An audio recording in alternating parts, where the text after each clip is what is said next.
In our study of 2 Corinthians 4, we've come to verse 10, which is a continuation of what Paul has been saying. He's been saying we're afflicted in every way but not crushed, perplexed but not driven to despair, persecuted but not forsaken, struck down but not destroyed. Verse 10 says, always carrying in the body the death of Jesus, so that the life of Jesus may also be manifested in our bodies. I want you to notice the word always for a moment and just see that Paul suffered continually. This was his life. He said in another spot once, I die daily. Paul continually suffered for the cause of Christ. Now, his enemies wanted people to believe that Paul was being chastised by God for a secret life of sin and disobedience, but Paul said, that's not the case.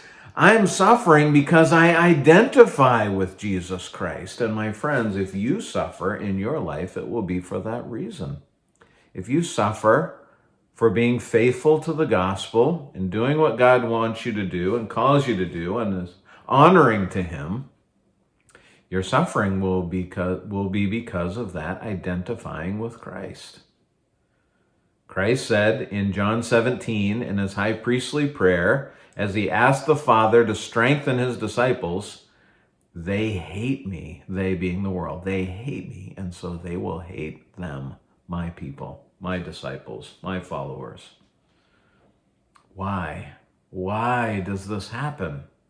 Paul says, I always carry in the body the death of Jesus. I'm always suffering because of my identification with Jesus, so that the life of Jesus may also be manifested.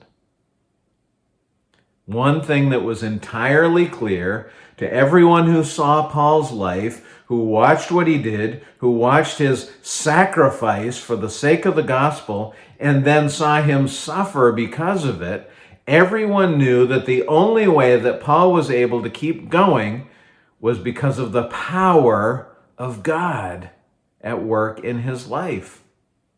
No human could do this, was what they would say about Paul. Give up. Go home. Let it go. But Paul did not. And that was an evident testimony of the power of God in his life. My friends, the same will be true of you and of me.